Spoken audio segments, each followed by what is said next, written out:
Hello, Oracles. What a day today. Tesla up over 7%.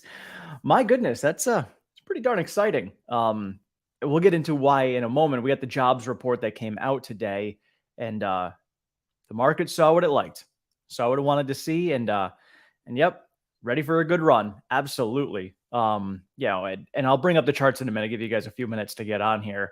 But yeah, we were talking about how we broke that downward trend and we were just waiting to see what was going on. Saw that wedge pattern that was forming, waiting for that breakout or breakdown. Got that breakout. There's a lot of other information, even market wide. The S&P is in breakout. So, we are looking at potential significant runs. What's going on, Dad? We are potentially looking at, from what I have seen, the S&P could potentially go up another 28%. So whether that's going to happen or not, I have no idea. There's a lot of other information that we need to come out. We're still going data point to data point. So, I'm not expecting a massive run. We're on that trend right now, and we just need to follow the data. And if the data keeps showing that we're going to run, we're going to keep on running, and we got a long way up that we can go. What's going on, Stig? Sith Lord, yes, going up. Love it. Has TSLY dividend this month been saved if we keep rallying? It might. I was actually thinking about that earlier. And if we take a look, I'll bring up the charts now to show you guys. But this is going back to what Gort and I had been speaking about. And let me see here. So it's what Gordon and I had been talking about and what Brad Ferguson had spoken about in his video as well about, here we are up ironically, 7.69% on the day, and TSLY is only up 1%. So TSLA going up significantly outperforms TSLY. Obviously, TSLY does pay out that cash dividend. So that is a bit of an upside, but it still does not make up for the upside in TSLA. Sorry. Look at me. Look at me not even sharing this with you guys. Oh, I'm so terrible. Why is it doing that? Let me get this out of here. What is going on? Sorry, let me clean this up for you here.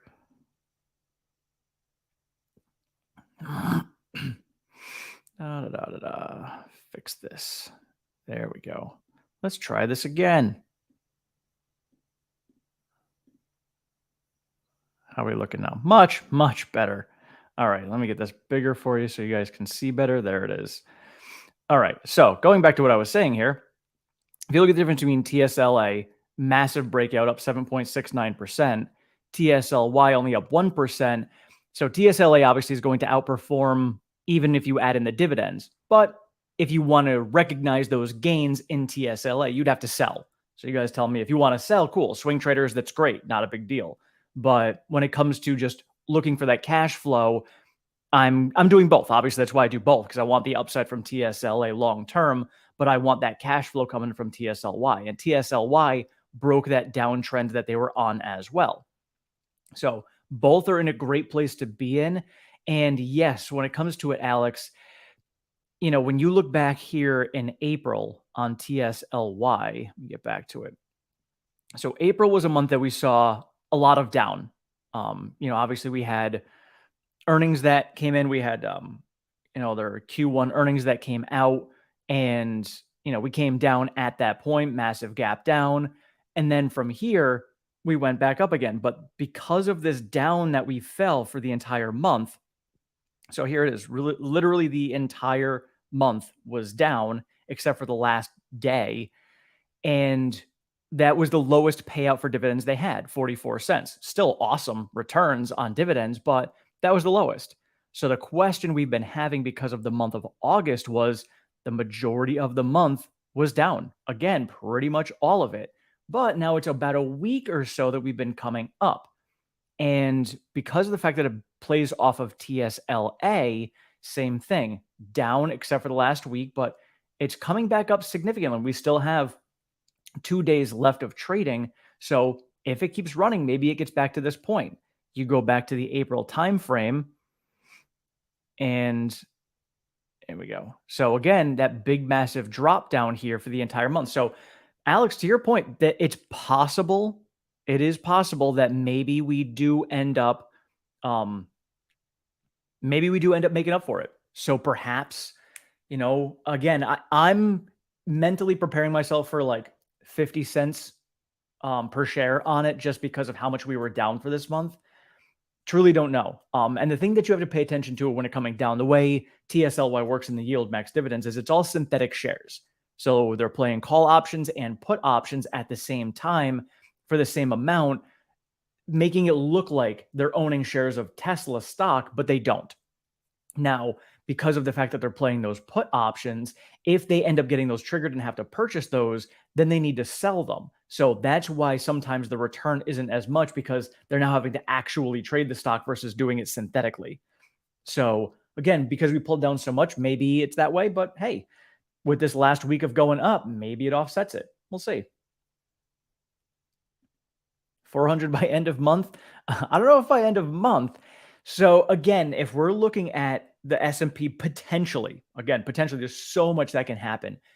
If the S&P runs up another 28%, the big question I have about TSLA is 300 we can cross. I don't know if that's going to happen in the next month, but if we keep running, we might. But we have CPI, PPI. We've got a lot of different data. I'll go into that in a minute. FOMC meeting that's coming out.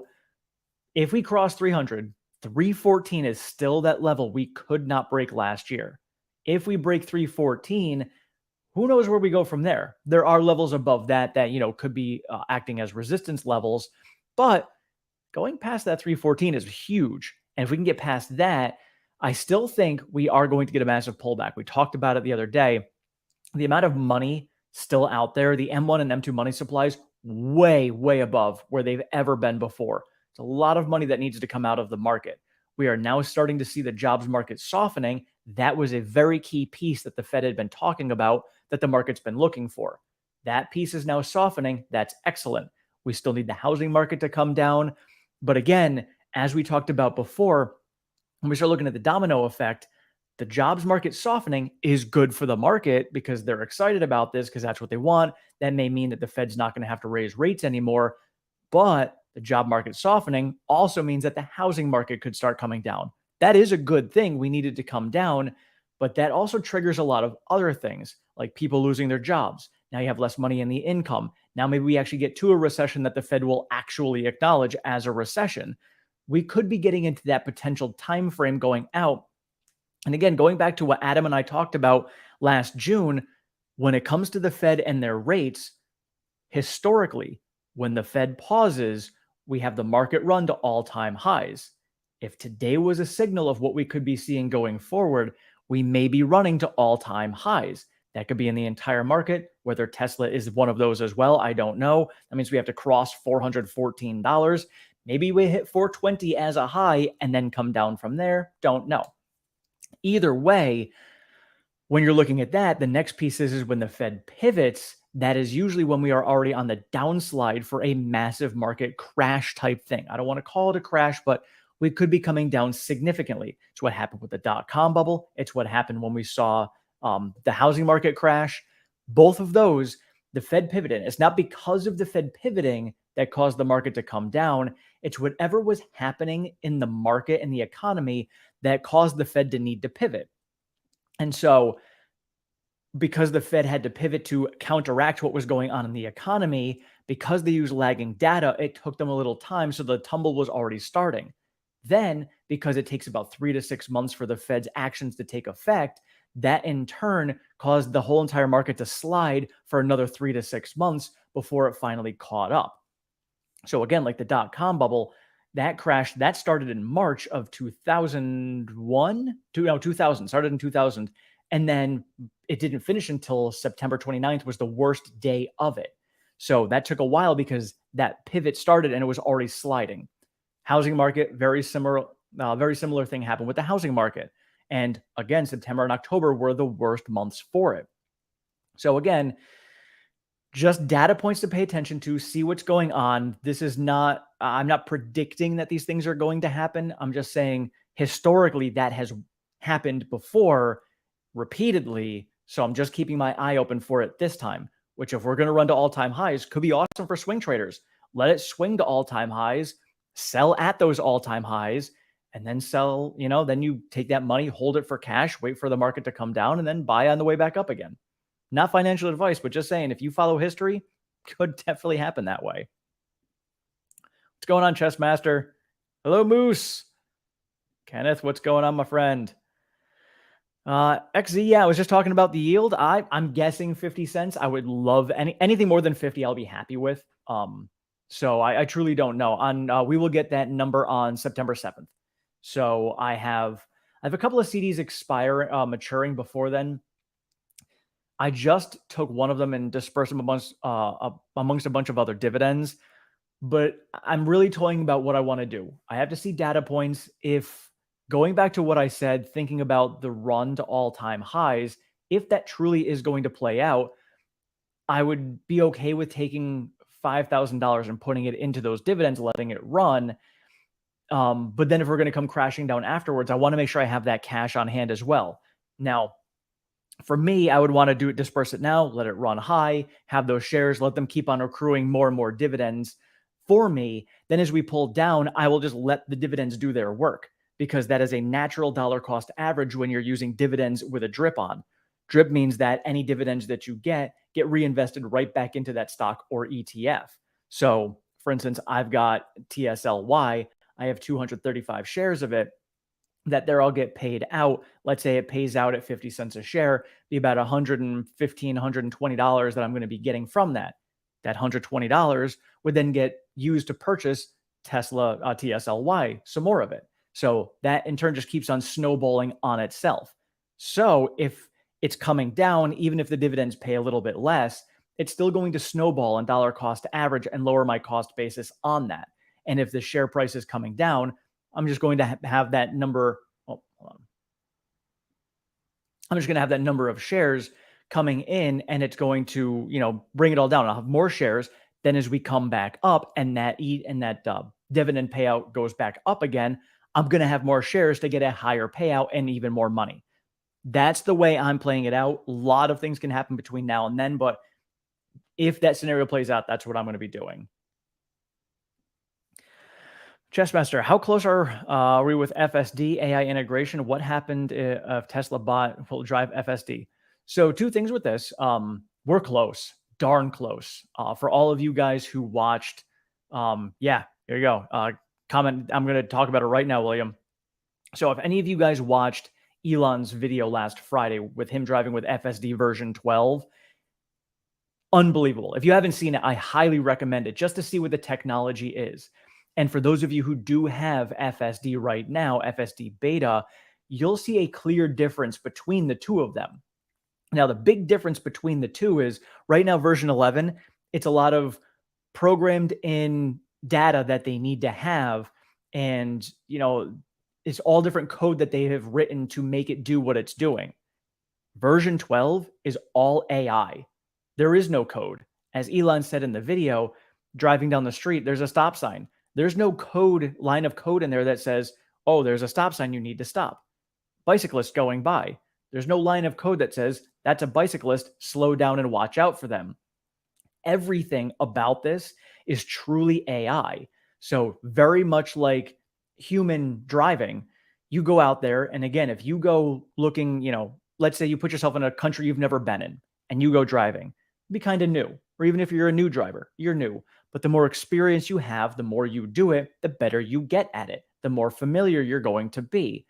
This is how they're training the new FSD version 12, all with video. So they're taking all of the vehicles that are on the road right now, taking all of that information and video data, crunching it all up and processing it, showing it to this new FSD AI engine, and that is now going to be learning off of all of that video. So the more video that comes in, the better it's going to be. So when people ask, well, how's it going to do in, Europe or China where it hasn't been? Well, it has been there. It's already taking in all of that video from those countries where the vehicles are. Now, of course, the more vehicles you have there, the more video you have coming in.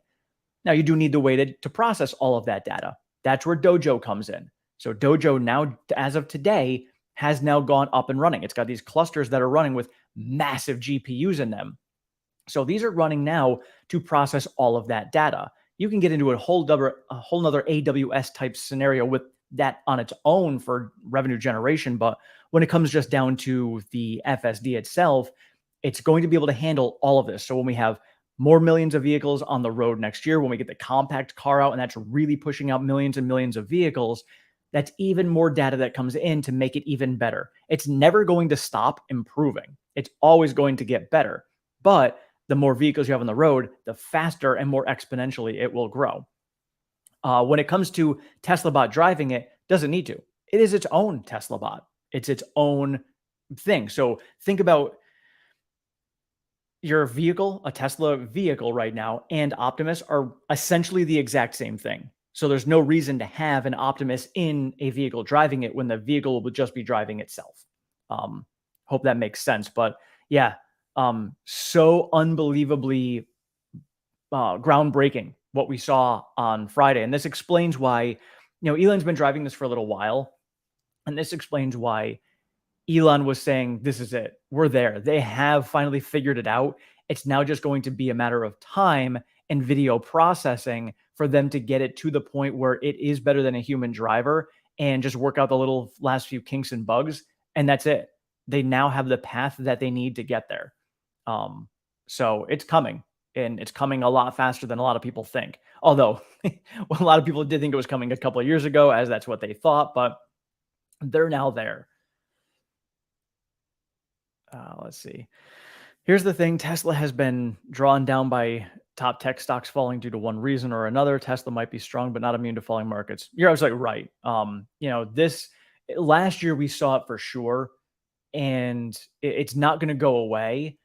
While Tesla will do its own thing in a market that we're in, it's still going to be influenced significantly by the macro environment. And obviously, we saw that today. It just happened to outperform the macro environment because that's how Tesla operates on big days. So typically it has a beta of 2.0. So that means it's going to move twice as much as the market. But when you get giant pops like this, it typically does a little bit more than 2.0. As they say, it's easy to point fingers at the war after the war has ended, but very hard to pinpoint where it truly started. Same goes for the bearish stock markets. True. I mean, but you can go back and see where it started or what was leading up to it, like the dot-com bubble. Obviously, you've got a bunch of shell companies that are out there that don't truly exist, and people are inflating the stock price of companies that don't exist. You could see where that came from. Housing market, anybody who's watched The Big Short, exactly where that came from. There was a bunch of, fraudulent junk bonds that were out there that people were buying, and it was all a bunch of lies and stuff that was underneath it. House of cards. So, that's what it comes down to. And right now, looking at things, not to say it's a house of cards, but again, that money supply is significant. So we're kind of propped up right now by a massive bubble of inflation of money that's out there that does need to come out of the market. So whether it's a house of cards or not, either way, that money's got to come out at some point. And when that money comes out, it's going to look a lot like last year where, a lot of money was getting flushed out of the market, and we ended up seeing that massive pullback last year. There's a lot more money that needs to come out than we saw last year. To put it into perspective, the big crash that we saw from the housing market, $5 trillion came out of the market at that time. Right now, we have about $5 to $6 trillion that needs to come out again. So whether it comes out slowly over the course of a few years or if it's going to come out quickly has yet to be seen. But there's that same amount of money essentially that needs to come out of the market. Planning to trim 10% if we run up a lot, so I have dry powder for our downslide. Yeah, that's when I got into it a couple of years ago and got frustrated at the fact that we had all of these awesome buying opportunities and I never had cash available, that was exactly what I did. I stopped buying for 2 months, saved up 10% cash, and then from there, I've just maintained between 5 and 10% cash at all times. My investing thesis has changed slightly right now. So I have the $20,000 in CDs at the moment. I'm now going to start calculating that in as cash because it's cash that's making me money, but it's risk-free cash. So I'm going to let that sit there And again, maybe it takes them out for the next dividend cycle when it comes out next week. Maybe not. I don't know. I'll let you guys know at that point. But I like having that big chunk of cash there because that, to me, I saw earlier today, Warren Buffett. Actually, let me see if I can find it. It's really good, about Berkshire's. Let me see here.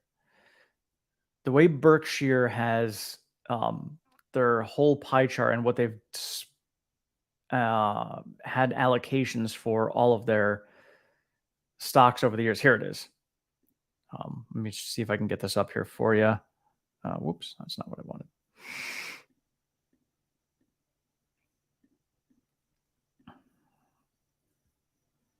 Let's see. So yeah, so if we're looking at this here, so like looking at 33% cash is what he's been sitting on for almost forever, and you see it adjust very small slivers of things. Obviously, Coca-Cola, IBM, Wells Fargo, which have shifted out. He's got Bank of America, American Express, but this cash really sits here at basically 30 to 40%, shrinks a little bit here to 15. And this is where Apple comes in. So this is where they purchased Apple. And because Apple grew so much, the cash shrank. So it's not that they decided to have less cash. It's just Apple grew so fast, it forced it down to be a smaller position for them.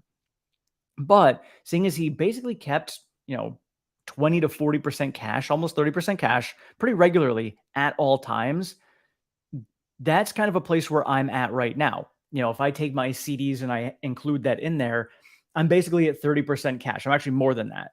So that's very comfortable for me. So I'm kind of, not to say I'm taking on Warren Buffett's mentality, but clearly he was a very good investor, did a lot of, made a lot of money, very successful. So it would behoove me to mimic a little bit of what he's doing and to have this cash on hand to be ready for something that may happen next year. It makes me feel a lot more comfortable.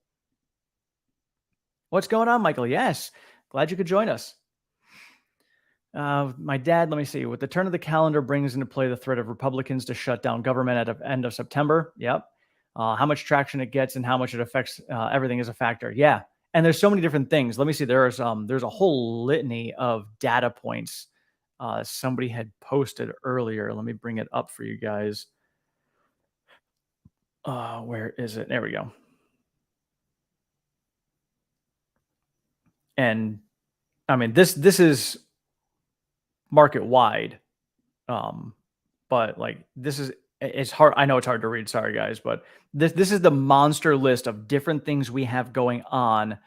And I mean, this is just for the next 3 days. So all of these different things that are coming out for the next 3 days, we've got employment change. Let me see tomorrow. Yep. Employment change, GDP price index, corporate profits are coming out, wholesale inventories.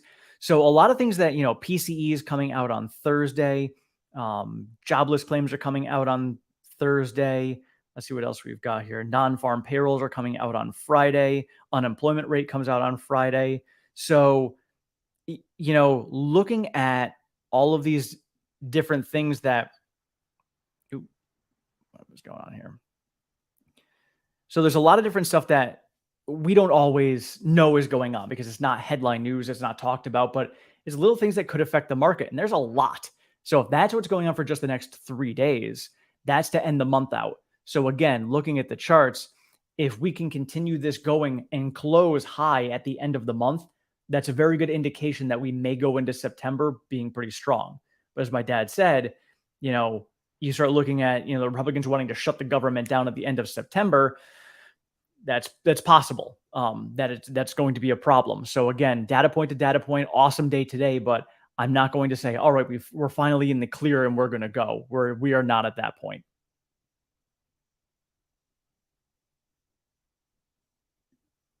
Just learned I can only use 200 characters. Hey, there's a lot of stuff, Dad. And again, you don't know it until you try it. So, and it's in a registered account, so no need to worry about gains or 30-day rule. Yeah, that's a big one too. If you are doing dividends and things like that, having it in an IRA or a tax-free account is phenomenal. I have both. It's in my main account, but my main account, I'm well aware that because of the type of dividends that I have, I'm going to get taxed as normal income, not even qualified dividend income. Qualified dividend income is typically, well, there's three different stages of it. There's 15%, which is for most people, and there's 20% if you make, I think it's over 420,000, you get hit with 20%. But if you guys are making over 420 grand in dividends, good for you. Um, but for most people, it's going to be around that 15% mark, which is way better than you would get taxed as normal tax income. So it's a matter of, for me right now, I'm starting with these high yield plays. They're not going to be yield growth. Yield growth is typically where you want to have your money in dividend plays anyway. Lots of different strategies, but dividend growth for the long term is the best way to do it. Now, with that said, it's either going to take time or a lot of capital up front to actually get that snowball rolling faster. So for me, I'm kind of doing a hybrid. I have some cash, but I want to keep it safe, as I said. So I'm putting in a good chunk of cash now, but I'm going into the high yield to get that initial cash flow coming in to then roll that cash flow into those yield growth stocks. Yield growth, you're not going to get paid as much. You need a lot more capital in them to actually make a much larger return, but the stock is going to grow in value. So just like investing in a normal company, the yield on that stock and the dividend is going to grow as well. So you'll get more shares, you'll get a higher equity gain on it, and you're going to get more returns on your dividends over time. So that's ideally where you want it. But again, that takes time. So I'm trying to get that capital up front in order to get there. Michael, thank you. I appreciate that. Oh, yeah, you are very welcome to those Tesla ETFs. And again, so just to make sure that everybody is aware, the YieldMax ETFs, I love them. And again, high yield, you can make some great money, but extremely volatile. I was talking to Peggy earlier today about them, the downside risks to them. And I want to make sure everybody's aware of these downside risks. They're extremely volatile. They're all over the place. While it may not move as much as Tesla stock itself, its payouts could be all over the place. It's paid as high as $1.06 per share, and it's paid as low as 44 cents per share. So again, you can't really bank on a consistent payout for that. The next piece is the fact that, it's only been out for less than a year. So it has not had a long track record to really prove itself. The next piece is most of this year, we've been going up. And when you look at Brad Ferguson's video, the only 2 years that TSLY was outperforming TSLA were in the 2 years that Tesla stock actually were really down those years. So you'd be down, and typically TSLY would not be paying as much those years either. So if you're looking for long-term gains, TSLA is a better place to have your money unless you're looking for that cash payout. The next piece, and the biggest risk that I see, is because they're so new, if we get into some sort of massive macroeconomic collapse or something next year, will they still be a company that is going to be out there? So you theoretically could be snowballing all this money into more and more shares, and all of a sudden, boom, they're gone. And all of that money that you've been putting in there is now gone. So that is the biggest risk. I don't think it's going to happen, but I still put it on my radar as a potential. So I watch this every single month and see what's going on. So awesome upside. Again, I don't want to be a bearer of bad news here, doom and gloom, but I want to make sure everybody's aware of the potential risks that do lie behind this. And again, long term, the expense fees are super high too. Management expense fees are 0.99%. So for every $10,000 you have invested in it, it's going to charge you $100 at the end of the year. So it doesn't sound like a lot, but that's one of the most expensive ones I have ever seen. So just make sure that you have that on your radar as well.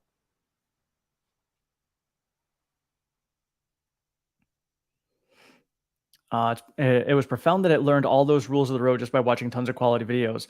Seriously, that's the part that really is mind-boggling. That is true AI, because that is how humans learn. We learn by experience. We can learn just by watching videos ourselves. We see it in a video, then we go and try it, and that's really it. So then it comes down to the hardware. How is the hardware with it? And so Elon did say that hardware 4 is going to be about 6 months behind, but it did they just released it today for beta. So beta is now out for hardware 4 for everyone, which is awesome. But It's just the videos alone. The videos alone are coming in and it's learning from that. Again, just like humans. And this is why Elon said it's the video capability and you have to treat it like it's a human, and why LiDAR is not going to be working for these vehicles. When you come down to autonomy, you can't use LiDAR. Yes, the technology is great. He said he doesn't intrinsically hate it. They use it for SpaceX when they're landing Dragon on the station. However, when you're looking at it from a driving perspective, it's not going to work. You have to do it with video only, just like humans do. And obviously on Friday, he proved it. Block Frau, hi from Stuttgart, Germany. I want to order me a Model Y. Stock has risen at least $500 when countdown. I expect it to be, oh man, you're doing so great, man. It's hard. Like when countdown, I expect to be the order. What's your opinion? Trying to decipher that. I took German, man, but I'm not good with German, and I know that you were just trying to put it out there in English. So let me see. So when is it going to be $500? I think I got you. I don't $500 for the stock price. If we get that big downturn next year, I don't think we're going to see 500 till 2025. My personal opinion. I don't think, if we do see a massive run right now, do not think we're going to see $500. I think we may hit 420 if we end up really pushing up there. And then we would come down from there. It would get ugly. And then when we come out of the next dip, then I think we would be the one. That's when we would push up to $500. But it really depends on how bad it gets. If for some reason the Fed manages to land this and we don't come crashing down for some weird reason, then we'll probably hit $500 a lot sooner than I think. However, I don't know. I'm personally waiting on making any major decisions on whatever it's going to be investing wise or purchasing a Tesla or anything myself till probably late 2024. After the election, then I will have a better idea of what's going on. I read on X that Dan Ives' interview laying it out on CNBC probably had a positive impact today too. That's possible. A lot of times too, when you see something positive in the macro that pushes the all of the indices up, and then there's a couple of good things that push it up as well. Thinking about how hedge funds work, and Jim Cramer has explained this, and he was a hedge fund manager, so he knows how they manipulate the stocks. When hedge funds want to move the stock price up, they'll take every little piece of positive information that they can, reach out to their friends in the media, say, hey, put this piece out there. All this positive news coming out for Tesla hits all those algorithms. Yeah, positive news all over everywhere. Everybody's saying Tesla's awesome. Buy, buy, buy. Let's put the stock price up. Then they do the opposite and reverse it as well. They come out there and any little negative things are like, oh, it's time for us to drop the price now. Negative, negative, negative all over the place brings the stock price down. So, I'm sure he had a piece to play with this. And Dan is not a hedge fund manager himself. He is just a Tesla bull. However, people who are hedge fund managers are going to come out and they're going to manipulate it intentionally. So they'll put that out there as well. I wouldn't put 5,000 into TSLA. I did calculate it out. No, even this last time around. So this yesterday, actually, one of my CDs matured. I actually had two. One of them I rolled into another CD. I was going to put it into a treasury, and I'm going to actually make a video this weekend about dividends and all passive income and different ways to get it. I'm actually going to have Vin on here hopefully on Friday night, and he has a couple other options as well for some passive income plays. So I'm going to make a full video this weekend about all the different options that are out there, and treasuries are one of them. But one of the things with treasuries is right now I'm rolling $5,000 per bond per CD. In order to do it for the same amount for treasuries, I need to do 15,000. I haven't seen any there. There's some, if I wanted to do lower amounts, I can, but that drops down the yield on it. So when I dropped it down to 5,000, I was getting like 4.25%. So while I wouldn't have to pay state taxes on that, I'd rather get that extra percent when it comes to the CDs. So I stuck with the CD this time around, but I took the other 5,000 and dispersed it amongst probably 20 different ETFs and stocks when it came to dividends, because I do want to be diversified. Again, I love TSLY is paying that high yield. It's going to help me snowball and speed up all of my other dividend plays. The problem is I don't know how much I can trust it. And while I still can buy on the T+1 day, so that's going to be on the September 7th, where the X date is September 8th, I'll know how much they're going to pay out. So at that point, I'll determine, hey, how much do I actually want to put into this versus put into other things? So I wouldn't put a full 5,000. I don't think that's wise from the kind of money I have to work with. What are some gaps that need to be filled? Great question. Let's bring it up. Gaps that need to be filled. So, TSLA gaps. So, right now, the two most recent ones, we've got the gap up here to 289.52, and then we have the gap down to 217. So, oops, that is not what I wanted. Get rid of that, do that. All right. So, those are the two most recent gaps, 217.58. So obviously, by the way we're running right now, looks like we're going to end up going up and could potentially fill this 289 before we come down to fill this 217. But with this 217 one here, I do still think we're going to fill it. So keeping it on the radar, even if we run up, still means we probably will come down. Below that 217, the next gap we have is one. There's actually one at 192. I don't know why it's not right here, 194. I don't know why it's not showing up. But then there's the gap at 162. And then below that, we have, hopefully it doesn't jump on me. So it always likes to do that. And then we've got 146, 133, 122, and 114. So again, I see this line of gaps right here, and everybody's like, it's never going to come down to 114. I want to believe that. I want to believe it's not going to come down to 114. However, we saw exactly this that happened last year, and everything got filled all the way down. So again, not to say it won't happen and it can't happen, but it's out there. So now you know all of the gaps that are sitting out there right now for Tesla. Cheaper to train, just train FSD on Grand Theft Auto games. Yeah, but I don't know if I want a car out there that learned from Grand Theft Auto. I'm not sure I'd feel safe in that vehicle. Just imagine some of the stunts it would pull off. TSLA to 2,900 in the year 2030 from Warren. Yeah, honestly, I've got 33. 3313 is my stock price for 2033. So I'm ironically not that it's pretty close to Warren's. And Warren extremely hyper bullish. So yeah, I think we're going to be, I think we have a potential of being over $3,000 in 10 years. Robotaxi coming year 2024. So the thing with this is, and we have to remember too, is regulations. And I think China is actually going to get regulated before the US, strictly because of the way the governments operate differently. In China, they're pushing for EVs, they're pushing for autonomy. They want this to happen. As soon as they see it viable, they're just going to say, it's good to go. It's now regulated.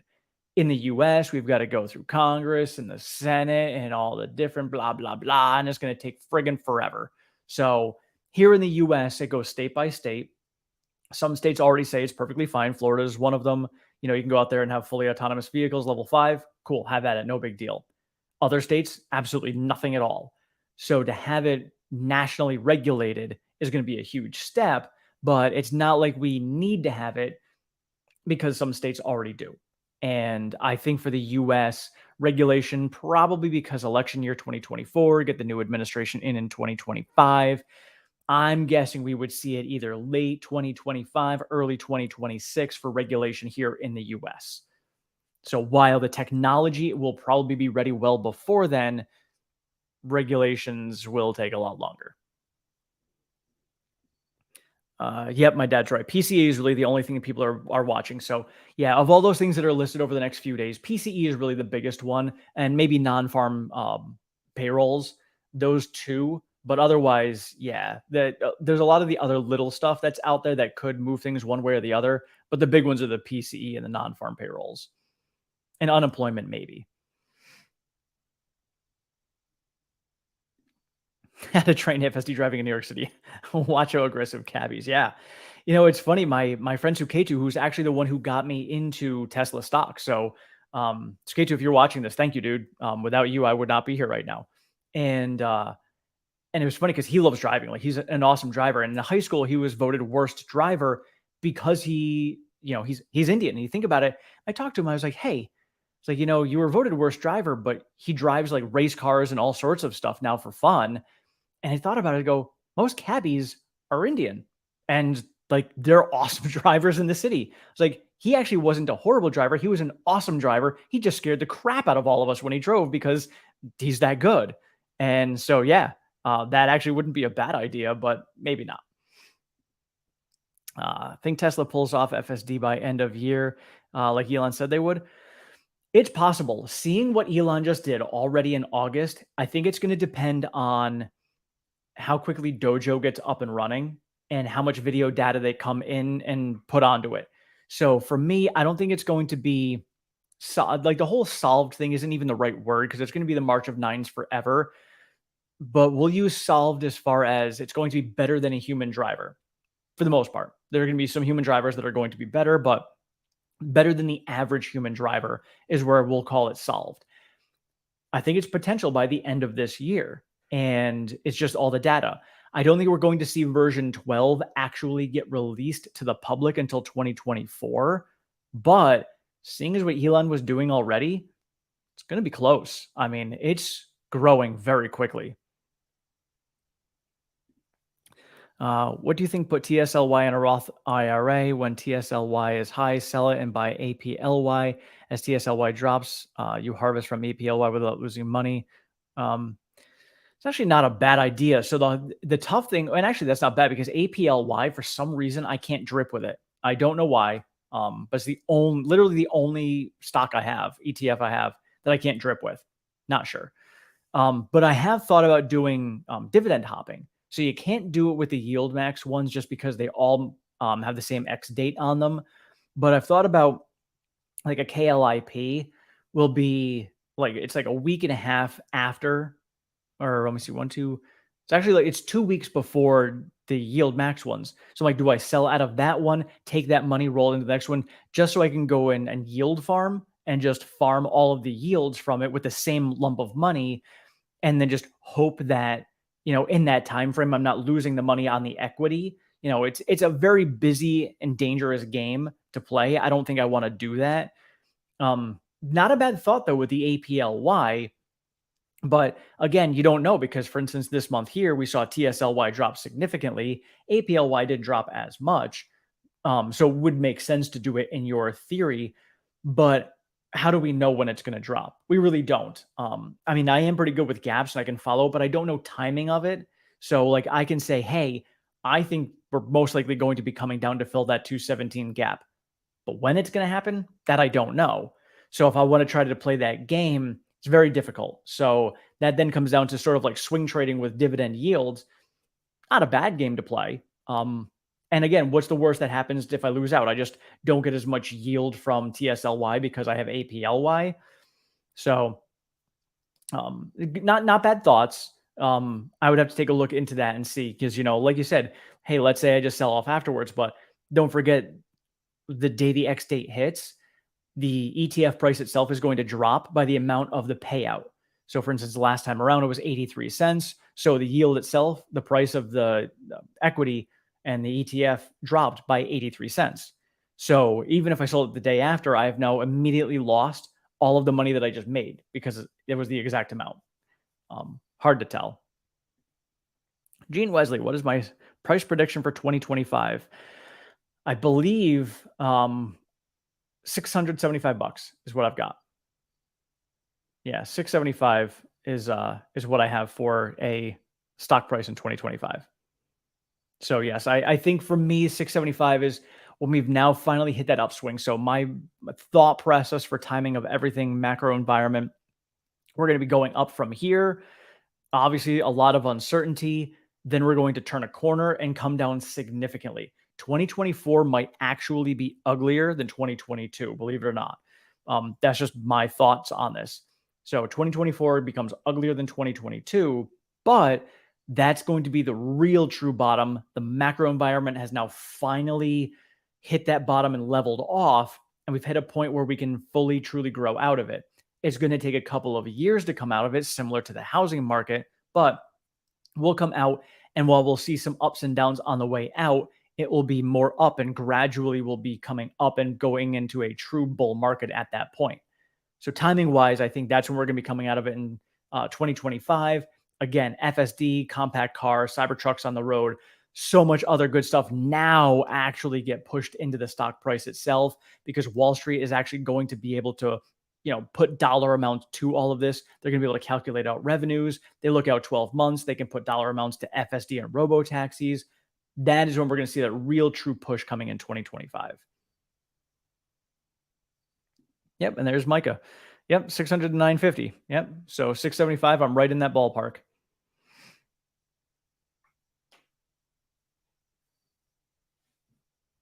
Let me see. Yep, Robotaxi, probably 2025. Dojo is not fully ramped. Yeah, exactly. That's got to come on board to be trained. But that should be mostly up and running, they said, by the end of this year. There's a lot to do on it. It's not like it's going to be fully up and running by the end of this year. But, 2024, it'll be building, and it'll be building right along with all the video data that they're collecting. So, yeah, Robotaxis themselves, I think we'll have FSD solved. I think we're going to have autonomy out there before 2025, but actual true robo-taxis, probably 2025 or 2026, we'll actually see true robo-taxis on the road. Let's see what else we've got out here today. Get rid of that. There was some other stuff too. Just all of these charts. Jesse, if you guys don't follow Jesse on X, I highly recommend it. So I'm going to bring up his charts that he was sharing here. Let's see. So looking, oh, that's not what I wanted. Do this. Do.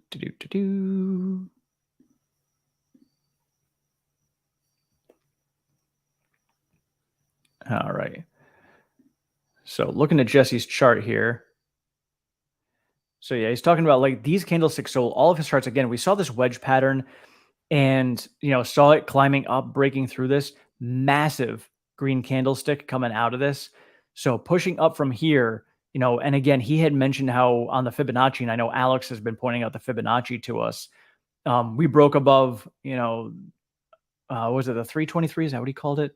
382. So the 382 fib we've crossed, so if we can hold above that and keep on pushing to finish off the month, this is looking very, very bullish going into next month. So just something to pay attention to, but very, very good things we are seeing when it comes to the stock from a technical standpoint.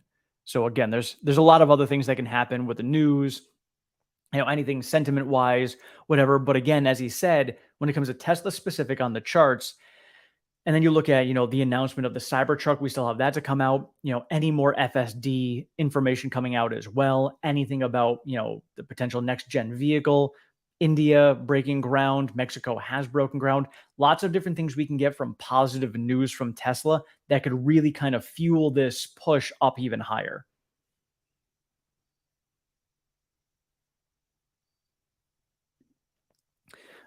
Christy said, Vivek, like Chat GPT, my vote is for Tesla Bot 2024. Oh man, like, I posted something earlier today on X saying, thinking about someone who was born in 1890, they grew up where it was horse and buggy. They saw the first cars being driven on the road. They saw cars, replace horse and buggy. They saw the first flight. First humans in the air flying an airplane. And if they lived until they were 79, they were able to see humans landing on the moon. Talk about an amazing lifespan of technology growth. Now you look at somebody who was born in 1990. They grew up without the internet. They grew up driving ICE vehicles. So you have that. Now they're going to be transitioning. They're going to be seeing, EVs replacing ICE vehicles. 100 years later, that's going to be happening just as cars replaced horse and buggy. We are most likely going to be seeing in our lifetime Humans landing on Mars. We could have robots walking around our house with us, helping us do whatever we want. Who knows? Doing housework, watering plants, cleaning dishes, whatever. That is all realistic that can happen. So you go out another 100 years with AI and that, maybe we do have a robot president. Who knows? It's totally possible. And thinking about if that's a technology shift that we're seeing now, think about what's going to happen in 2090 and that generation, what they're going to see in the future ahead of them. So, absolutely wild stuff to see with technology and the way it goes. What else we have going on here? I'll jump off shortly, but I want to make sure I got through everybody's comments. Very, very exciting. Oh, let me see, because there's so much stuff going on over on X with all of the good stuff. And I know you guys are watching on X also, and I apologize to everybody who's watching over there. I just don't see comments over there, but let's see. Just going through. Oh yeah. So Elon did say there's. Oh, sorry. Let me get this back on the screen. I don't know why it went away. So Elon mentioned that they're making an app that's going to allow you to see the latest X on your car from the screen. Which again, this is something we talked about. Like it was just a matter of time before we were going to be seeing, X be like the main app that you can see in your Tesla. And here we are. That's what's going to end up coming. You're going to come in and it's almost going to be like your operating system, but it's not. But it's like, hey, welcome to your car. Here's X. What do you want to do from X in your Tesla? And that's another thing that Tesla could be licensing out to other automotive makers and say, hey, here's our entire software system that you can run in your vehicle. So you can have FSD, you can use our chargers, you can have our whole software system with X, all of it. That's great for X. That's great for Tesla. Oh, yeah. Let's see here. And then breakout. So, yep, the SPY broke out as well. So as you can see here, coming down, SPY breaks out. So this is great for all the macro environments. So everything. And this here, so people who like to actually see true data, like, hey, give me some like physical evidence of here is the success and fundamentals growing. So here's Omar from Holmars coming out, seeing a big uptick in his Tesla referral orders since FSD 12 live stream on Friday and the release of FSD beta for hardware 4 last night. So all of these people are now ordering using his referral tag to get their vehicles because they're like, oh, you know what? That is the game-changing technology we were waiting for. Here I come. I'm going to order my vehicle now because I see truly what this is going to mean for the future. So just those couple of things that you like to see. It's like when you go out and say, hey, do I want to buy stock in a company? Let me go to the store. Let me go. Hey, is Home Depot a stock to buy? Let me go in there. They're jam-packed. Yeah, that's a place that you want to be. You go into the movie theaters. Oh man, they're dead and run down. Probably don't want to invest in those. So just very good, tangible, fundamental things that you can see that are going on to tell you what's happening. And then looking at, clearly we're making the EVs are taking over. It's not even going to be a question. We've talked about it numerous times before. Countries are going to be banning, and I'm not a huge fan of banning it, but they're banning ICE vehicles as of 2030, 2035. California's doing it. California is the 5th largest economy in the world. So all of these countries and areas are, forcing this to happen. Basically, it's happening. And then just the natural course of things as well. Right now, the average price of a vehicle is about $40,000. You can get a Tesla Model 3 for $28,000. So the price parity has now been passed. The next big hurdle, obviously, is you need to hit that sweet spot for EVs for Teslas, and that is that sub $25,000 mark. That obviously is coming when we get the compact car. Although in some areas with EV tax credits, you can get the Model 3 for sub $25,000. So it's already there in some cases. And so like that's the next piece. And now you're going to get to a point where, and I was talking with Peggy about it the other day, you're going to have ICE vehicles out there that, already right now we have Tesla coming down on prices, and they do it because they can, and they will lower their margins slightly for that to get more vehicles on the road. In turn, competition has to lower the price of their EVs. They're going to be losing even more money because none of them are profitable right now. So they have to have no choice but to lower their prices and become even less profitable. Next thing is, we're going to get to the point where Tesla's going to be coming down on prices, and ICE vehicles are going to have to drop their prices as well just to stay competitive with Tesla's EVs. That is where we see the real nail in the coffin hit. When all of a sudden Toyota Corollas are having to drop their prices because they can't sell as many Teslas that are going out on the road, that's when you know it's over. It's totally over at that point. I mean, we already see the signs of it, but when you get to that point, then you know it's done. Because why would anybody, other than people who don't trust the technology, why would anybody not spend less money on a better product that is going to cost them a lot less in the long run? Makes no sense. Obviously people make terrible decisions. And again, people are going to be afraid of, the technology, and they're not used to it. People don't like change. Those people are going to take a while.